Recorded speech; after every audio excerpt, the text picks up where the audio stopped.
The problem with people is they judge after the flesh. They judge after appearances and not righteous judgment.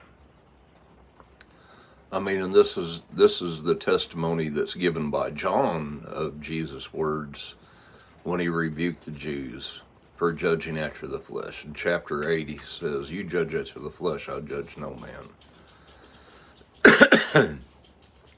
And then again in the Gospel of John, he says, don't, because the Jews rebuked his disciples, saying, "Why do your disciples do that which is not lawful on the Sabbath day?" Because they were going through the cornfields gleaning corn to eat because they were hungry.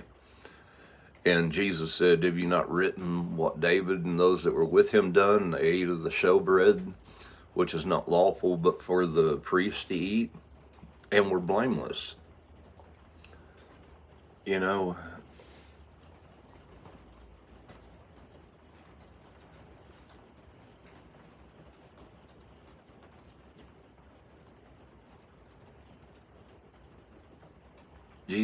Jesus told them, they said they condemned the guiltless.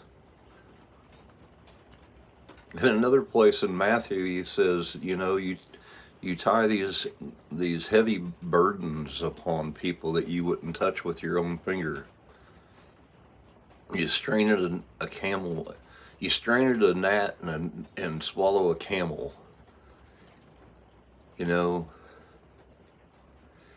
that's what Jesus is saying, "Come to me, you who are weary and heavy laden, and you shall find rest for your souls."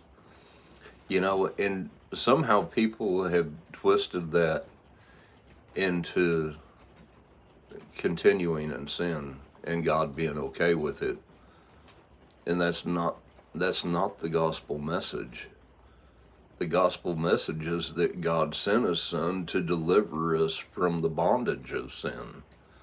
Because as Jesus said in John 8:31 through 36, he who commits sin is the slave of sin.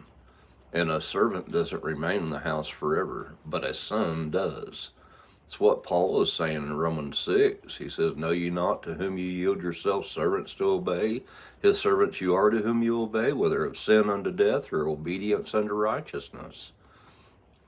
This is what he's saying in Galatians chapter 5, verse 16. "I say then, walk in the Spirit, and you won't carry out the desires of the flesh."